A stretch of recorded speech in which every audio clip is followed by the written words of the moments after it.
All right. How are the levels here? Okay, they're good. All right, folks. By quote unquote popular demand, we're back for episode 2 That's of right. Timber Republic. I believe as of today, June 22nd, we had like 40 views on the SoundCloud, which is Nice. decent. Which I honestly, that's like 40 more than I expected. So I'm pretty happy about that. Yeah. As always, I'm Mike, and I'm with my friend Ike, and we have a third guest today, my dear friend Reg. So we're just gonna break down some crazy shit that happened this past week. A lot of crazy shit happened. Or we won't. I don't know, man. We'll figure it out. All I gotta say is that I'm really relaxed and feeling good right now because we're at the cottage. This is a cottage session. Yeah, this is actually a cottage episode of Timber Republic. So we're taking it to the wilderness, taking it to the sauvage, as they say in French.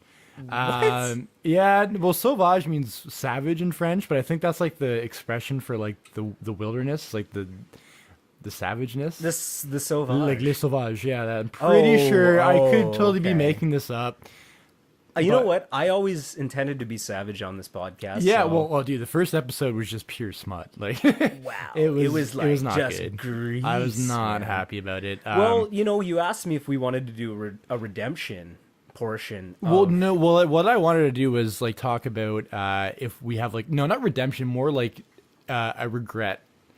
Well, I guess redemption too. Like more for me, it's like what do I regret saying in the first episode? I think that'd be a funny little bit we could do. All right. Well, I mean, Do you regret anything that you said in the first episode? I have a lot of regrets. I regret making the episode. Yeah.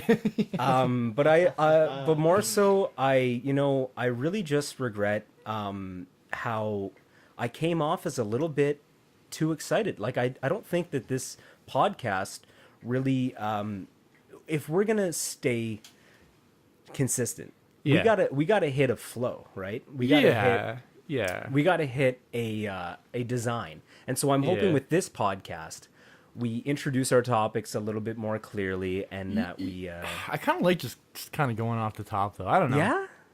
Personally. So It's authentic. So then, what's your regret? Well, I was listening to it the other day, and at one point I said we said Kevin Pillar has a big nose.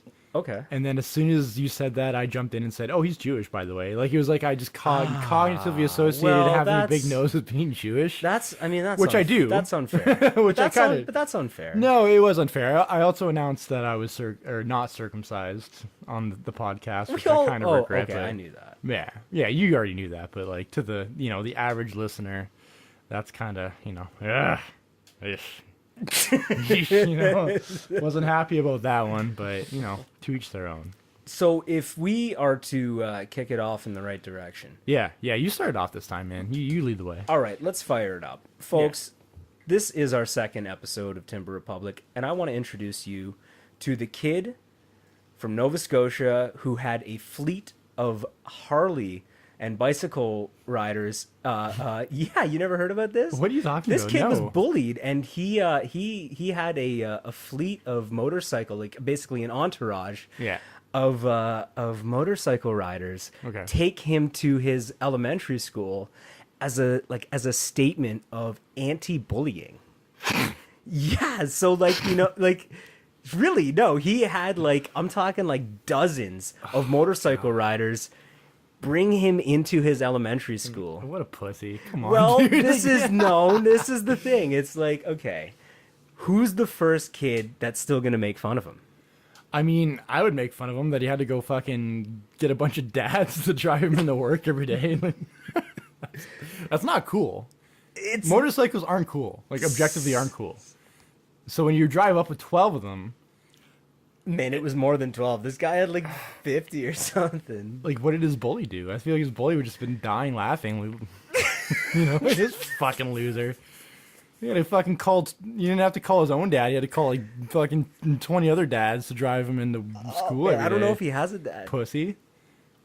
Maybe that's why he was getting That's made probably why fun he's of. getting made fun of. Yeah, that's true. No, but really, That's like, true, does yeah. it help you? Does it help? Okay, as a statement of anti-bullying, if a bunch of hardcore dudes on motorcycles rode through your town and said, "Don't make fun of people," Yeah. like, okay, cool. But when you like pretend to be this guy's surrogate, like, Yeah. protector, you can't be there. You can't be there for him. I guess it would have been really intimidating for like the 10-year-old bully. Like that was a statement towards his bully, obviously, and his bully is probably like scared shitless. But I guess as You an think adult, so, man? These kids don't. They don't. I would have been see scared of that. I would have been scared of like because you grow up and you're told like, oh, dudes and fucking motorcycles and iron. It's not like back in the not Iron Maiden. Well, dudes that listen to Iron Maiden. I was Do gonna they- say are they hard? leather They're clad hard. guys, not ironclad guys, but yeah, but we know now in adulthood, like those guys are fucking lame as shit, dude. Like they're not cool. Guys, come on, man, that's not fucking cool. I just think at the end of the day, when this kid does eventually get made fun of, it's like you're still gonna have to deal with the same problems you had before. That's like, what I'm saying. Like it doesn't solve any issues. It's just one day you got driven to school by 12 unless dudes in he leather. had this every day. Yeah, 12 dudes in fucking bondage drove you to school on their motorcycles. Wait, what? Leather bondage. Oh, okay. Yeah, all right. it's not. I'm just saying. It's what. It's really just not cool to be a dad that listens to fucking 80s like Poison. Poison's sick. Poison suck ass, dude. All right, well, there's a couple 80s bands that are worth remembering. There are none. I honestly don't know if there's like a single specifically 80s band that's good. When did Guns N' Roses put out their first? Guns N' Roses suck ass, dude. They're not good. Oh man, you want to talk about music, don't you? You Oh, want to yeah, get I wanna rip on a couple. You want to get into Gord Downie. Yeah, I do. You know what? This really boggles my mind. A guy who wins, he wins. He was awarded the Order of Canada. Yeah. And I want to hear what you have to say But about it has nothing to do with the Order of Canada. Like what he's done for I don't know, I guess giving a voice to like Aboriginal children and telling their story about residential schools. Like that's awesome. No problems with that. I just think the Hip suck. Like the Hip aren't a good band. They're not good at all, man. They've never been a good band. Like they're just a generic fucking like adult alternative band that fucking he references Bob Cage in one song. Oh, I know where that is.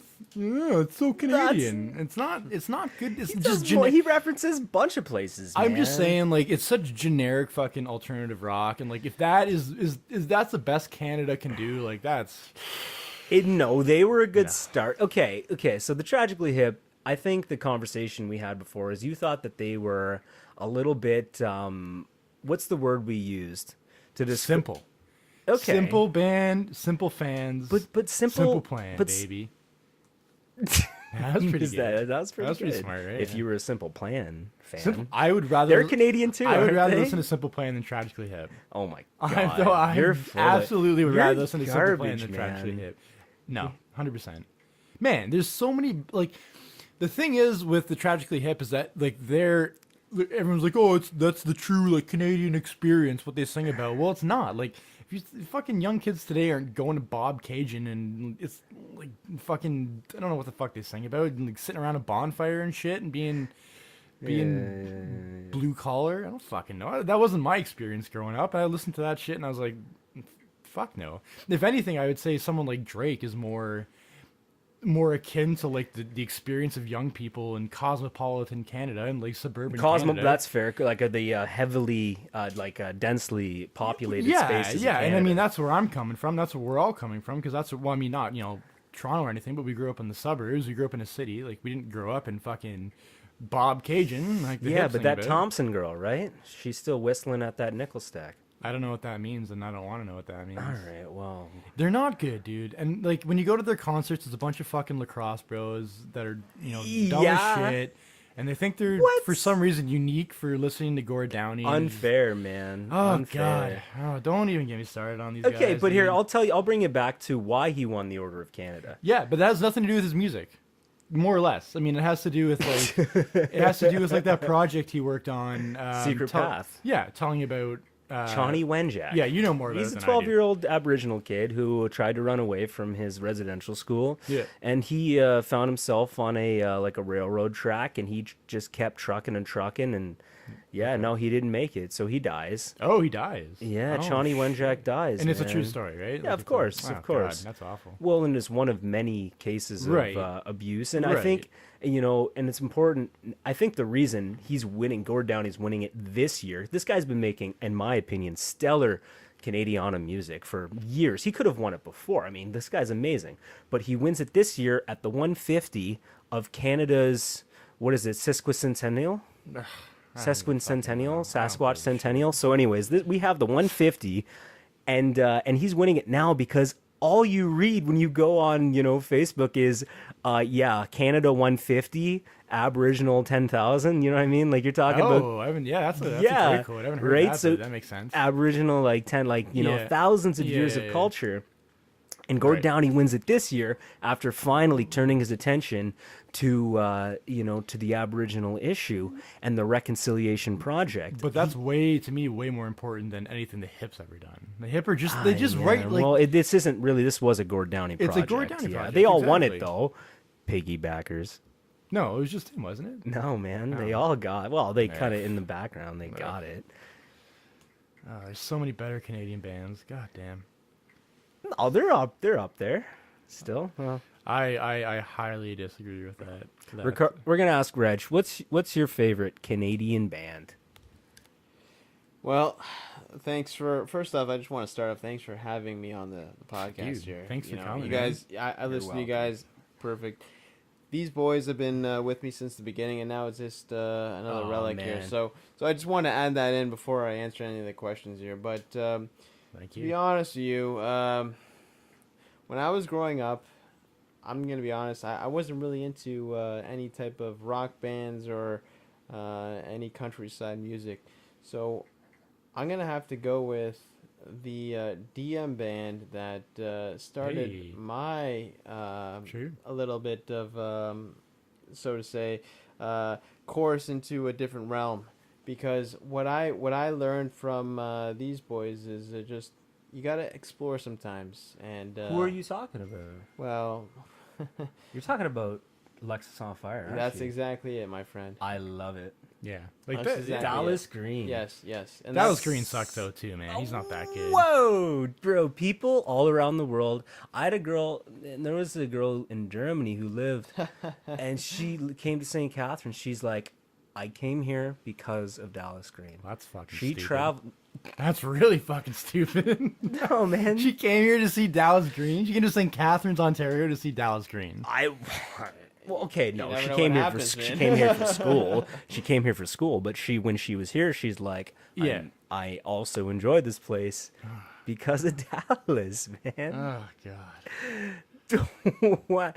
What are you talking? Dallas, I like his voice. His voice is nice. It's generic, boring, fucking like. A lot of people have problems with Dallas because of It's that. boring as shit, dude. Like it's not exciting. Alexis on Fire, are dope. Like they're a fantastic band. But you're talking about like his solo. his solo, like just so, solo, City, yeah, City in yeah, Color, yeah, yeah. yeah. Oh god, it's just so boring. God. I mean, that's the only concert I ever fell asleep at was when he played You at. fell asleep. Well, because he played where'd at you go? Where'd you go? Dennis Morris when he played at Yeah. our high school back way back in the day, and he did like a charity show, and I don't know, it's just a guy and a guitar. I mean, I'm sure his show is more elaborate. I saw now, more him exciting. live, and when Gord Downey came out at the end of the Oh concert, my god. to sing "Sleeping Sickness," I'll tell you, the energy was unparalleled. Yeah, whatever you He's enjoy, better. I He's guess. amazing live. Sure, if you say so. Man. When I saw the Hip live, they're the final act, but they were who opened for them? Oh, Death Cab, and they're way better. Death Cab for Cutie, like they were fantastic. Fantastic band. They just blew the fucking Hip out of the water. And like all the the fucking lax bros were not paying attention and too busy fucking Shout don't out know. to them, eh? being cool. being fucking cool with their backwards hats on, and it's just like, god damn it. Ugh, I don't know. I'm not a Hip guy. Never will be. But the one thing I was gonna talk about, and it is fucking hilarious, and now that you mentioned the whole the story, the Aboriginal story, I was at my sister's convocation at Niagara College yesterday, and Congratulations. who cares? It's college. I'm just kidding. It's quite the accomplishment. But like when it starts, you know how like convocation you have to clap all the time for random ass dudes to show, everyone's just clapping all I the don't time. clap for them.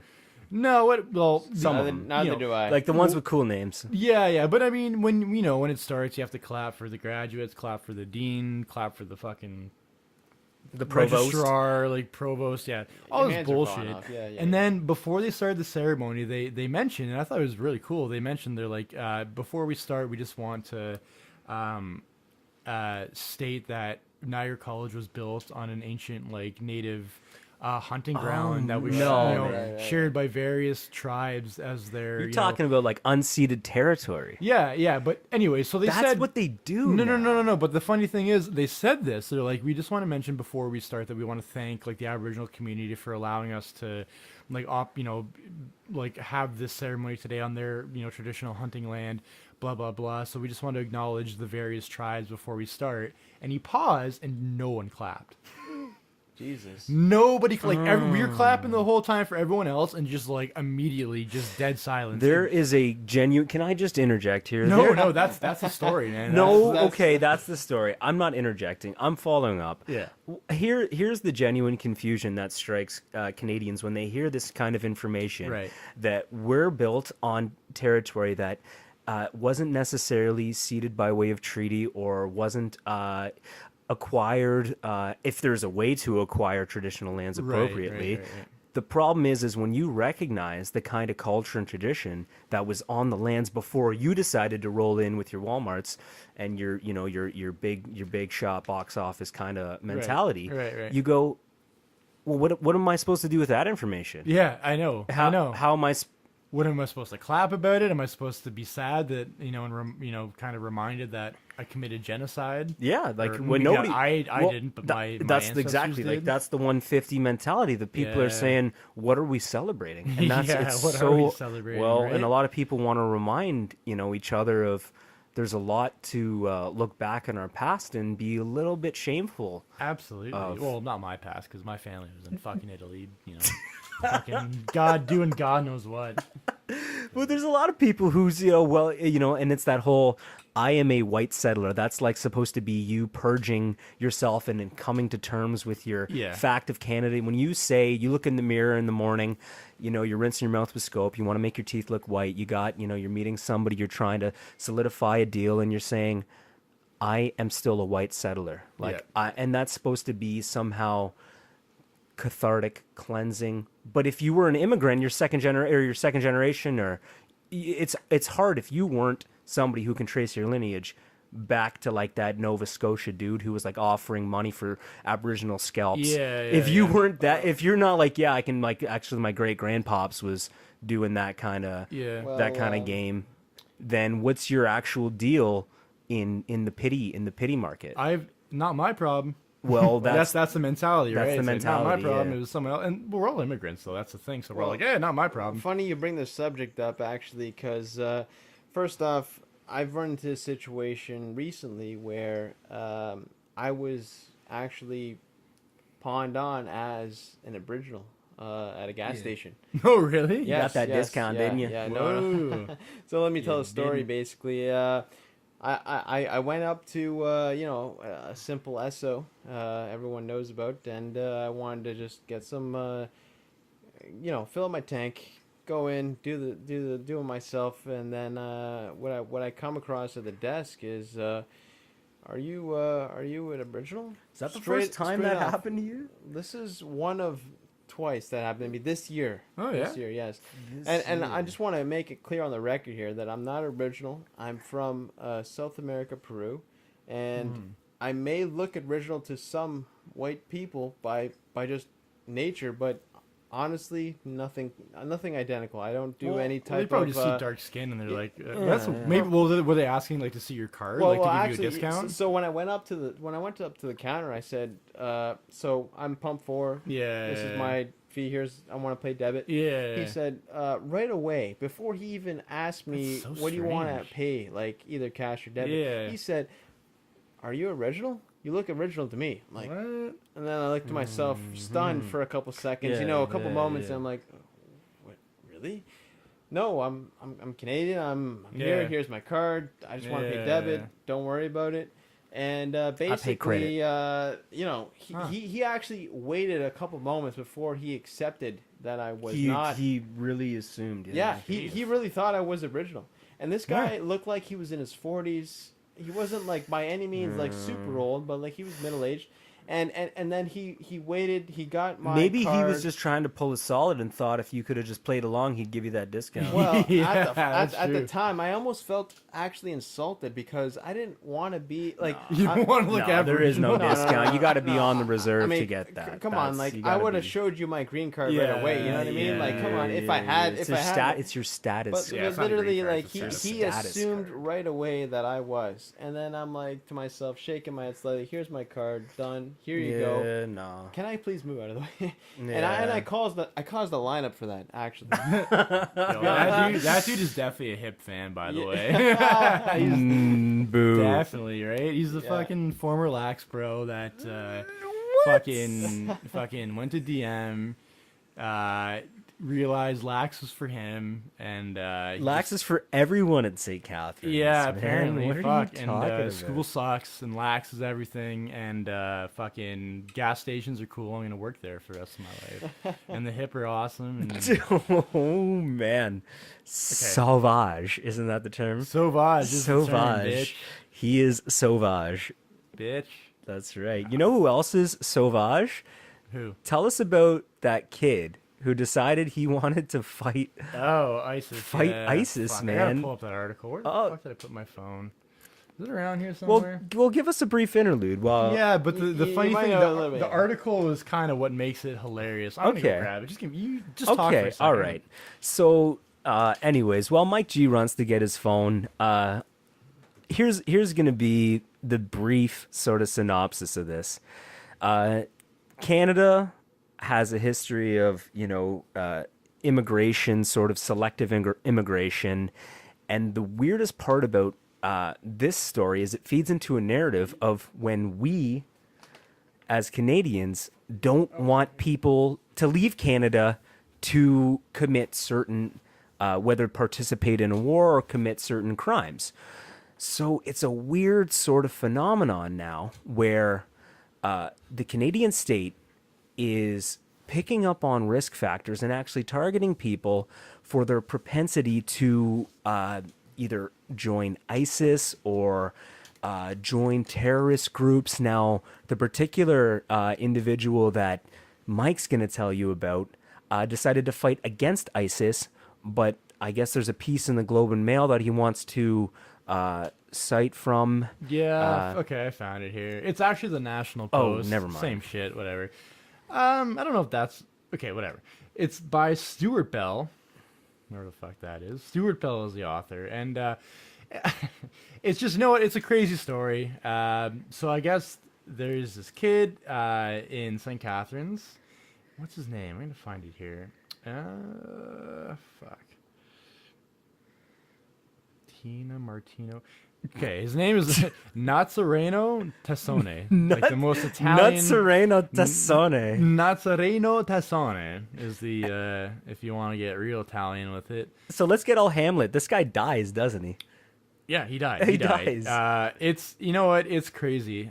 So he went to Syria and he joined the YPG, I believe is the name of the faction that he joined, and he was killed by ISIS. He was like the big issue is that he was killed by ISIS, and it was this whole ordeal to get his body back from ISIS and whatever. But the article kind of cracks me up because like it starts off as this, obviously it's a sad story. He was given actually like I was telling you before, the Highway of Heroes treatment, which is normally reserved for like Canadian military men that are killed, military men or women that are killed. So what is this YPG? They're not even affiliated with any. Well, no, but the thing is, you get like that the Highway of Heroes is If you're- treatment yeah. if you're like a Canadian military person that's killed in action and your body's brought home to Canada, and it's like Yeah. your last sort of But the faction who he was fighting with wasn't necessarily like. it has wasn't- nothing to do with. That's the thing. So Interesting. he he's just some random fucking kid, and that's why I think it's cool that he got it. Anyways, the story is, it kind of starts off as like this really, not a sob story, but like this emotional story about how his mom. The title of it is "I Would Not Wish This on Any Mother." Procession carries Canadian killed by ISIL. And it's just about his mother, right. Tina Martino, who, just the anguish of a mother trying to get her son's dead body back, and I mean, She didn't even know he was probably. She knew he was dead. They notified her, but like I guess his body was held by ISIS, because that's like as a trophy, whatever. So that was the whole thing, and I thought that's kind of where the story would end. From this article's point of view, they kept his body like a trophy while Martino sat at home, helpless and heartbroken. Complete hell was how she described it to a reporter before a motorcade left Toronto to carry Tassone's casket along the shore of Lake Ontario to his resting place. Whatever. It's a pretty, heartfelt story. Yeah. A local kid from Niagara Falls. His gravesite was adorned with roses and Kurdish flags. Kurdish flags. Well, that's what he joined. He joined the Kurds, like that's the YPG. That's what the YPG. Yeah, is. dude. But the thing is, where it really kind of takes a turn in this article is, you kind of think it was like this honorable cause. He was going to fight ISIS. Go to fight ISIS. And I thought, when I first heard about him, I was like, oh, this is fucking awesome. Like, this dude clearly believes in like the YPG. Who are, I guess I haven't really explained it yet. They are they're a Kurdish armed group in ISIS, and they're kind of based in northern Syria, and they basically just want to install, from what I gather, like a like I was telling you before, like a completely left wing social welfare state that is like agnostic, I guess, an atheist secular state. I mean, it kind of sounds like a theoretically like communist Russian state. They wanted to install. Yeah, they see it as this ripe land that's there for the taking because there's so many factions currently vying for this territory. Right. They'll get in the power lobby and see if they can. Exactly. And so they're fighting from the north, but reading down towards the bottom, all of a sudden it changes tones completely, and it says her son, 24, an avid video gamer, had wanted to join the Canadian military, but it hadn't worked out. So, I mean, again, I'm kind of deducing shit. I'm kind of maybe being a bit too judgmental, but I just think of, like, this crazy fucking gaming kid. This is basically how I pictured you if you hadn't met your fiance. Whoa. I'm just kidding. But, like, he's this crazy... Just because I was good at James Bond doesn't mean dude. No, nothing. but this avid game, like, I mean, he probably didn't join... He probably tried to join the military, but he was probably deemed unfit for whatever reason. Sneaks into ISIS. Sneaks into the forces fighting ISIS. What did he say, though, at one point? I was telling you before. He had a couple Facebook posts that were showing... some sketches. Yeah, he's like... Okay, so they found on his Facebook, later on in the story, it says, for the moment, it didn't matter that in his diary, Tassone had called northern Syria a shithole, and said he had no interest in the horseshit doctrine of the Kurdish independence movement. Quote, I'm not here to be indoctrinated. I'm here to stack bodies. End quote. Damn. He wrote, start quote, ideology is dumb, kill, kill, kill. End quote.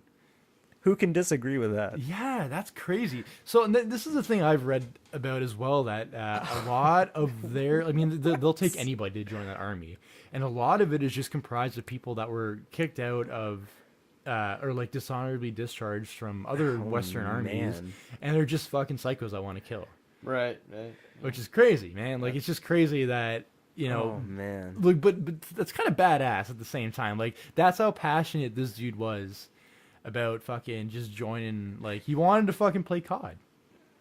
IRL. Man, but I get right? worried. The real shit, man. Badass. The real shit, yeah. The real So, when you listen to that Facebook post alone, you get the sense that this guy just wanted to play war. Yeah. But at the end of the day, who knows, man? Maybe this guy really did have a kind of social purpose in his mind, and then he got there and he kind of become He could have been jaded or something. He could have been jaded. Maybe like he thought the ideology. Maybe he believed in the ideology like on paper, and then he got there. There's got to be a reason you kind of. I don't know. I find it. Yeah. I find it hard to think that you would just have that kind of bloodlust, and you'd think that you could. I gotta think there's a lot of people there that have that bloodlust. Maybe They're there to kill. I'm with you, Ganny, on that one. They're there to What? kill fucking Yes. ISIS. Like, Yes. or I think that's a very fair. You gotta assume, dude, there's some fucked up people in the world, man. There are, man.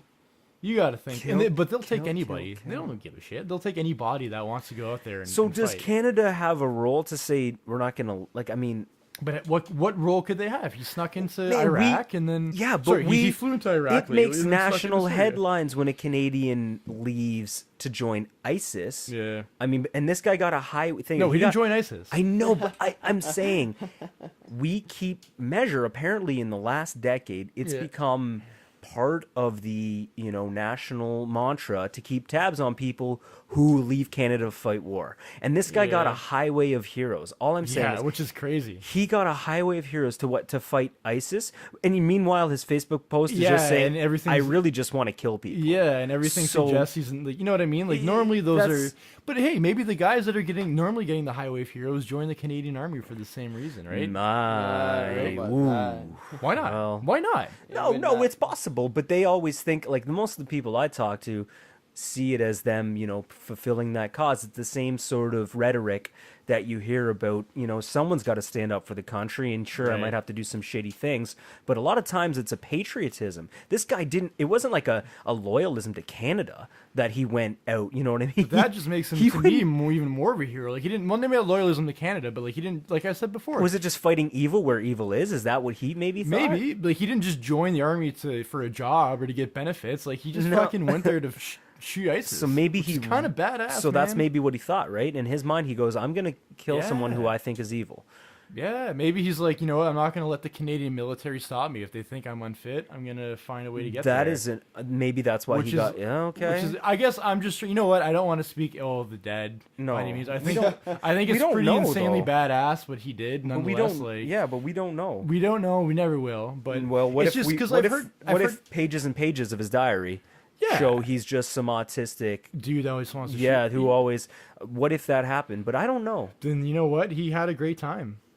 He did what he needed to do. Like He went out. He you went know out. what I mean? Yeah, Like, no, is there any other man. way that he would have wanted to go out? If that's what he was up to, Yeah, right? I mean, there's lots of people that join. I just think the YPG are cool because they have like they're very much they have like a set ideology, and like there's many people that Man, join it it's because they're weird. like, I truly believe in socialism. They think that they can have modern state formation. Yeah. The weirdest Which thing is since what was it, like the 1950s, man, states have barely shifted. Like the boundaries of state when we drew since decolonization, Yeah, the boundaries of but state. the Middle East is rife for taking right now. Well, Especially that's Syria, in their right? mind. That's in their Well, mind. it is. I mean, Okay, there's like well, four it is, different yeah. factions fighting for this land. But One it's- of them has to win. It's crazy when you start realizing that there are groups that really want to form new states because we've Yeah. grown up in this. We've seen it like this cookie cutter. You're a country. You're a Yeah, country. you're a You're a country, country. you're a country, And the yeah. moment borders start shifting, we go World War III. Yeah. World War III. Yeah, and they just and I think that's why normally like the people I've read about they want to join the socialist cause and because they believe that this not it won't become a utopic state, but like they believe in that's how they want to They be a want part to of that instill a type government. of democracy that is if that is very different from what is carried out in the Western the world real for the most part. democracy. Yes, the real democracy. Yeah, of yeah. course. I mean, it does sound very, very Soviet for sure. But I mean, Yeah. people that are probably jaded by the capitalist society that they grew up in, and they want to be a part of something. In this case, I guess a new socialist government, radical socialist government, and they're willing to kill for it. Like that's. I've never been that passionate about anything in life. Maybe the Leafs, but other than that, like. Yeah, Well, but Yeah, yeah, it's keep kind the of buds up. it's kind of admirable in my opinion. That you're that passionate. I don't Well, know if that was the here's- case with this here's- person, but let's bring up people who are that passionate, but they also find themselves in the as an antagonist against the Canadian agenda. So here's what happens to a Canadian who gets labeled a terrorist. Yeah. A new amendment in Canadian legislation to the Citizenship Act just happened this Monday, and if you're convicted, like this was under the Harper regime, if you were convicted and you were a dual national, you had citizenship in two places. If you were convicted of like any serious offense, and I believe it was a terrorism offense specifically, then you would lose your Canadian citizenship. Trudeau reversed that and said, well, we don't necessarily need to have people who are convicted of terrorism offenses lose their Canadian citizenship. And it's interesting because these are people who are passionate, but they're on Canadian soil. And at the end of the day, where we describe terrorism has become more broadened. So it's not, when I know what you're thinking. When I think of terrorism, I do think of some serious bloodshed. Like, that's some awful goddamn shit. Yeah. But there's also economic terrorism. Isn't that insane? That we think of, this is genuine. Yeah. If you are a terrorist in the sense of being against Canada's economic interest even now. So, if you're going to keep broadening the scope of what terrorism is, you can't just start revoking people's citizenship for trying to move the country in a direction by means that might be outside of the norm. But if we start removing citizenship from everyone who takes a dissident point of view, then, you're gonna find yourself in some hot water. So if somebody, let's just say a Canadian citizen, goes to join ISIS, then, you know what I mean? Like, even if you haven't killed anyone, that's a terrorist offense. You joined a known criminal element. Yeah. That's the real discussion here. If you think you want to join one force or another, even if you haven't killed anyone, you're guilty of an offense. Now, that's the new mentality is well, we have to accept people who take different points of view. So was like Omar Kadir? Was he? Did they revoke his citizenship? I don't know, man. Like, he was back in Canada after a long stretch. Yeah, he lives in Canada. Now he's kicking it. If he wants to come on the podcast, Omar, come on. Formal invite. We're throwing it out there right now. Timber Republic invites you to come. Let's talk some shit out, dude. Some of the best. I was a TA, and some of the best undergraduate essays were on Omar Khadr. Is that how you say it, Cotter? I don't know. Yeah, man. fucking know. What did you say, Kadri? I say Kadir, but Kadir. I don't fuck. I mean, well, he'll clarify when he comes. When he comes on the podcast, Omar, clarify that last name of yours, dude. No, but his story's great. For what he had to go through. Yeah, for sure. but I mean, and basically he killed an American out of self-defense, right? It was something like he threw. A grenade was thrown at him, I believe, and he threw it back. Yeah, I think that's... Yeah, I think that was it. Like, and he was working as a translator. His dad was a translator. Yeah. He was only there. He got like under hot water, though, because his parents had said a lot of things that were very, his parents were definitely, pro. Yeah. But, like, I mean, a 10-year-old that has a live grenade in front of him, like, is that really a reason for being in Guantanamo Bay for 10 years, man? But, I mean, he's back home now, so, I mean, we're gonna hope he's doing better now. But that's the thing is that a guy like that, for sure, right? I guess under the Harper regime, he would have lost. He must have lost it years ago. Well, they didn't. That's why they. Well, how do you revoke a 10-year-old's fucking citizenship? He would have been 10 when he was originally. It's all about it's all about whether he had citizenship elsewhere. Under that system. I have no idea. Huh. Yeah. Well, fuck. How long was that? I think we can take a break. All right. Wait, let me check here. That was 38 minutes. That was way longer than I expected. Yeah, so we'll take a break and then we'll come back. Maybe talk some culture. Maybe I feel like this first half was way too serious. I don't like that shit. You know what I mean? That was way too serious for my liking. All right, we'll play it up. We need some smut. We need some smut for the second half. Oh yeah, that sexy shit. You know, that sexy shit. Maybe we'll say the N-word on the podcast. Stay tuned to find out, folks. All right. Neanderthal. All right, we're gonna take a break. Yeah. You got any more? No. No. All right. No, I had one more. You got one more? No. Oh, that was it? No.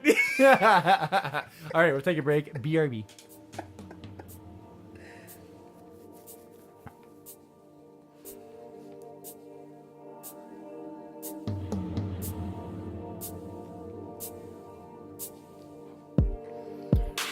Well, folks, that was part one. I hope you stick around for part two. It should be coming up in a few minutes.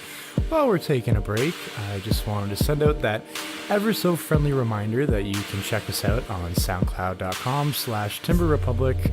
You can subscribe to us on iTunes at Timber Republic. And we have a wonderful email address, which is timberrepubliccanada@gmail.com. Yes, the one thing I failed to mention last week, and I do apologize, is that we do, in fact, have a Twitter account, which is at Timber Republic. If you would like to follow us there, that would be great. That's where we're going to be posting most of our flat earther memes. So if you want to discover the truth about why this earth is flat, you can do so through the various memes on our Twitter account. So that's about it. See you in a few minutes for part 2. We're going to get real cultural. All right.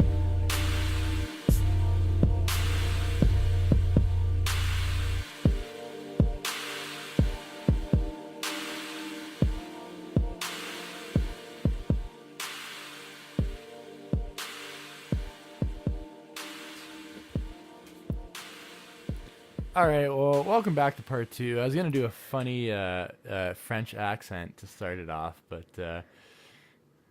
you didn't want me to. Oh, I just said if you're going to do it, you better stick with it. Welcome to Timber Republic. My name is Michel. And, je m'appelle Ike. Je m'appelle Isis Lover 69. Oh, man. No, you know what? I actually do a great French accent. That's the one accent I can pull off. But I don't know. Can you do accents? Yeah, man. What do you want me to do? A German accent. German. All right. So this is my. I have this satirical persona. His name is Max Kruger. Max Kruger. Yes, we do. He is a German power bottom. And for those of you unfamiliar with a power bottom, this is someone who dominates another sexually with his butt. And so, for instance, if I were to say something like, "Oh, you don't like," it's when I tell you what to do. Right. This is actually where I take control. So that would be like my best Max Kruger. Kruger. But the thing is Max Kruger is actually very sexually frustrated because he's much like a character from a movie that I hope you and I can discuss. Oh, wow. That was a great segue. Holy shit. Chiron. So did you finish? So you finished it, right? I can't do a German accent, man. Well, your Max Kruger accent was fantastic. Thanks, man. We should do one episode. Maybe, you know what? I was thinking about, well, I guess we were thinking about starting a Patreon page. Yeah. The thing is with Patreon pages is that, like, you get people to subscribe and they give you money every month. And the way to get them to donate is you have, like... funny accents. Well, you have funny accents on Patreon-only episodes. Oh. So you can have locked episodes that are only available to Patreon right. So I could say subscribers. Max Kruger so we appearing... could have like an episode where I do, Faggy McFag, yeah. I mean, getting dominated. that's kind of by overkill. Yeah, Max Kruger. Like Max Kruger. I think people would pay for that shit. You know what I mean? I would. So you know what I mean? Give us 5 stars on iTunes. And subscribe to the Patreon if you want to hear a new the new pilot we're working on. And if you don't, I will kill you with kindness. Max, please don't. Max, it hurts. Max, please don't do that anymore, please. I gotta think of a character name though for my French. Gilbert Enran. Gilbert Dickens. Deacon That's good, man. I like that. Speaking of dick and ass, let's go. Let's go there. Speaking of dick and ass, so I watched Moonlight this past week. I watched Moonlight. So did you finish? You finished it, right? I got to the You to didn't the finish end. it, did you? I got to the did? end. Okay. Absolutely. I thought Spoiler alert for anyone who. Yeah, if you haven't watched Moonlight yet and you haven't already, first of all, where have you been? Second of all, it's whatever. Yeah. No, you know what? I actually thought it was fantastic. This is going to be the culture portion of the podcast. So we're going to talk about film. This week we're going to talk about Moonlight, which I didn't realize, but it won the I guess film of the year at the Academy Awards. So clearly, it's. You'd think it would be worth watching. Oh, I thought it was fantastic. Mm-hmm. You didn't like it? I liked parts of it. I thought it was like fantastic. You know what? The people were screaming out for gay African American erotica. Yes. And they provided. I have. Do you want me to tell you where I wasn't a fan of it? Yes, absolutely. I want to hear your opinion. Okay, so to start, I mean, I want to sympathize with the lost black child, but I'm going to tell you right now, not a good idea if you're white to ask a child over for dinner and not try to contact anyone. Yeah, that's true. Don't just bring a kid home and let him sleep in your bed and not tell anyone. Yeah, no. I guess Maybe in black culture you can get away with that, but I'm telling you right now, as a white male, just don't do it. Yeah, that wouldn't fly. That wouldn't fly. But that's the thing. When I watch a movie like that, like I don't really pay attention to that kind of. I just like that kind of plot line. Whatever. Yeah. It's obviously a hypothetical situation. It's not real. You got to go with it. Like, yeah, go with when it. people go watch... to the police with it. You no, don't. Dude. Yeah, come on. you don't just ask a kid. But hey, you yes, haven't said a in word, real by life, the way. But this isn't real life. It's a film, and that's what people whatever, are like. Oh, this movie sucks because, you know. The cop would never say this in real life, or the principal would never say that to the student. Yeah. I'm like, well, obviously, but it's a movie. Like, There's you have another to get scene. past that. There's another scene I didn't like. Remember that scene when Chiron showed, like, they all the kids are in the classroom, and they all show their dicks to each other. Yeah. I never understood that because I definitely we definitely. Yeah, I did know, that but when back I was in a the kid, the teacher always had the biggest dick, and I stopped Yeah. I stopped playing that game. Like, seriously, well, yeah, not when you realistic. lose every time to Not fucking, realistic. Mr. Johnson, like Yeah, Mr. Silver Hammer Johnson. And the third point, I'll just skip to the end. Okay. I'll just skip to the end. Yeah. Okay, so here we have an adult Chiron who, after going through a tumultuous childhood, overcoming some serious adversity, has decided he wants to get jacked. I'm talking the Chiron was a skinny kid, and he decides to get ripped. But I loved, before you continue, I loved Teenage Chiron because that was the ugliest, lankiest, Man, bro. Perfect casting for Perfect that. casting. But then they fuck up in the third part. You're right. They do. I agree with that. They the casting, fuck up. I agree. The hard. casting with the third point was, Way too. He's sexy. He's a sexy. Way too sexy. He's a sexy dude. I'm telling you, if you're that sexy and you're like trying to be a closet gay, you're still gonna find some you're gonna ass. fuck. You're gonna fuck. And that's like again, you know, spoiler alert. Like, he says he's never fucked another dude since that last. No, he says he hasn't fucked anyone. He's like I haven't felt incel. Invite him invite him to your page, bro. Yeah. I'm just saying, like, there's no chance in hell that this guy with money and abs I agree with that. would not be hitting something. But again, I think you have to look past it and be like, this is a hypothetical situation. I guess there's no way that guy gained that kind of muscle mass without some sort of. But you could also say that maybe he gained that muscle mass in some sort of like he's compensating for something like that emptiness, like that's that weightlifting. Yeah, but even those weirdos still get some. There's a lot of weirdos that work out just because but they still get something. You think so? I don't know. I can see where they're going from with that. Like, you know what I mean? Like, it was like that emptiness that he thought maybe a bicep curl would fill up. Oh, there are a lot of people like that. There's lots. What I'm saying. There's a lot of people like that, and I think that's. I mean, they don't really dive into it, so I'm just kind of like deducing that myself. No. They don't really specifically say that in the film. So, what part was most believable in your eyes? Like, how? Excuse me for burping into the microphone. I'm drinking wine. Copious amounts of white wine right now. White wine. Yeah, white wine.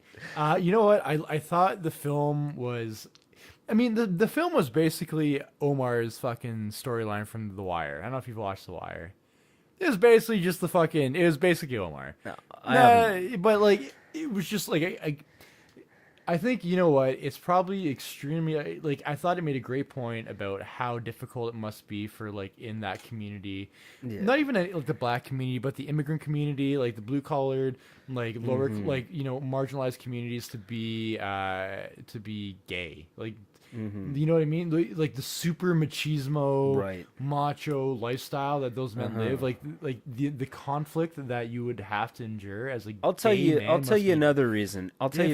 There there are outlets. Like this guy, it's so weird that an But that's the whole abused point. Is there shy- are no outlets. That's the Yeah, whole no, the film there was saying. are. There's- If you are a shy gay black male, I'm gonna put you onto some shit right now.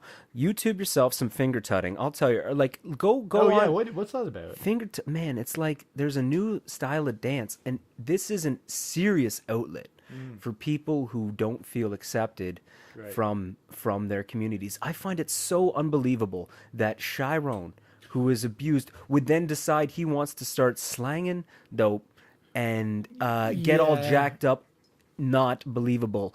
Get yourself onto something you could be good at. That lanky body, guy could be doing some alien dance moves, Yeah, man. he could have. But like, no they don't way really, yeah, would he they get don't all really jacked get into and like, stocky. like he kind of mentions it like some guy in jail hooked him up and like he's just doing. Some guy in jail would have kept him gay. There's no reason Yeah, that I know. that he I would thought have. that they were kind of a little too Boo. vague on that topic. Boo. I think maybe kids nowadays might have it a bit easier if they're gay. Like back in the '90s, if I'm assuming, like Yeah, for sure. Chiron's probably our age, so like he was growing up in the '90s as a gay kid. man. There was no outlet. The only I outlet, agree. The only outlet they I- showed was like in gym class when he or like ballet class. and Ballet he's dancing, class, having yeah, fun. yeah, The he one was time having- you see him smile. Dance, The one I'm time telling you you, see him smile. You know what I mean? dance, man. But they're also kind of associating dance with gay men at that point, which I thought was Uh-oh. kind of weird, right? how do you overcome that? I don't know, but like you know what? I don't even care about any of those plot developments in the film. I just think it was beautifully shot. It was artistic as fuck. Like that was the most avant-garde fucking gangster. No, I'll film. tell you another That was thing the that was most so weird. avant-garde, Man, like fucking. I'll like, tell you. gangster. I'll film tell I've you ever what's seen. so weird is it's like all of a sudden it's like he doesn't have a dad, and the first thing his surrogate father needs to do is teach him how to swim. Well, like- why not? That's an important thing, especially in Miami. Oh, true say, man. Yeah. Juan. say. His dad's name was Juan. But unless he never planned to swim and just wanted to sit on the beach. True. Sit on the Which beach he for loves- some he loves- special occasion. But honestly, man, I thought the cinematography in that film was fantastic. I loved like the random shots, kind of display shots of just random stills. Like there's a shot of his mother standing in front of that red light. Yeah. I love the random shots of the beach. Like they kind of to evoke that emotion. It kind of reminded me of. Have you heard of Battleship Potemkin? This is getting really fucking. What are you really talking deep. about, man? Okay, so Battleship Potemkin is a it's like fucking a 19 like probably like a early 1920s silent film. What? This shit no. Oh, this, Battleship Potemkin. yeah, that one. No, but seriously, this film was considered like for the first half of the 20th century, like this was considered the greatest film ever made.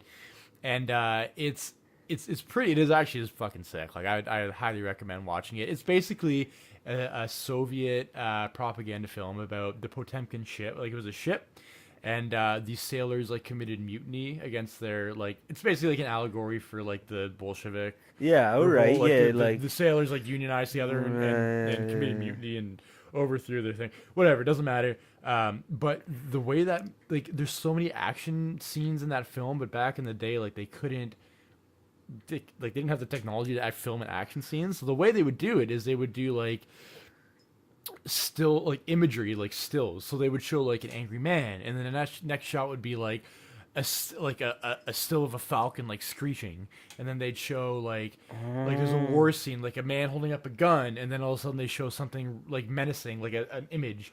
And I saw that a lot in this film, where they that's you don't some have to have a fight subconscious scene. You just a thing. subconscious imagery yeah. that you see, like like moments of bliss, like when he's having his gay like erotic experiences. There's always like Right. these shots of the ocean, like this common just a shot of the ocean that's displayed. You think it's displaced, but there's a meaning. Like there's a meaning for that random still because it's supposed to evoke that sort of imagery in your mind of calmness, or like when he's being yelled at by his mom, there's a shot of That's the red right. light, which is like a dark, That's like, right. which is a warm color.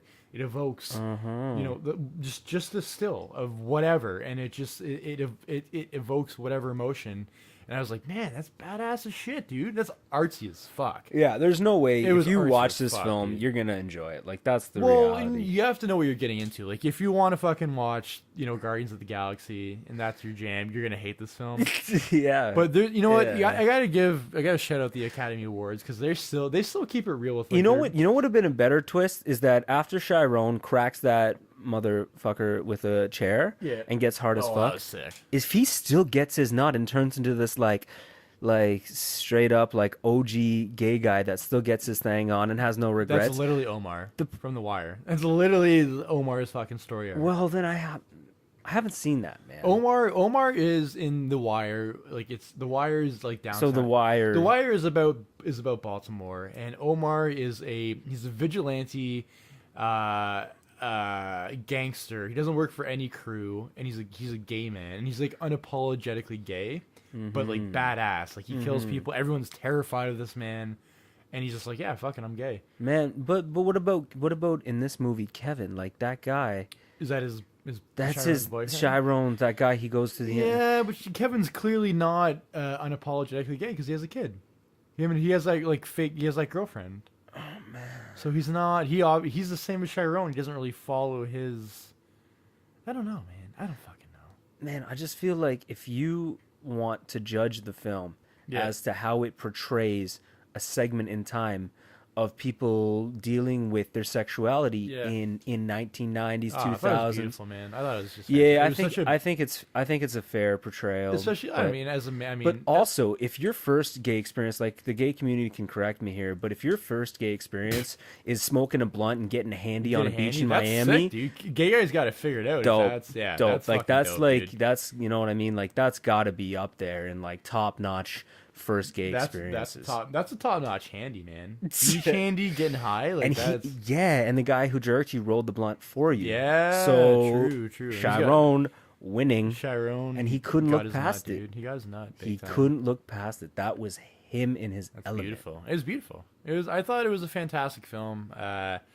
You know, I don't know. I decided, you know what? I remember being a fucking angsty teen, or not even angsty teen, just a confused teen. You know, like every Go man has, you know, you question your sexuality at some point. Oh right? yeah, for sure. You know what I mean? There's no way any guy that tells you he's like, oh yeah, I knew from fucking day one, I loved the puss. I loved that. yeah.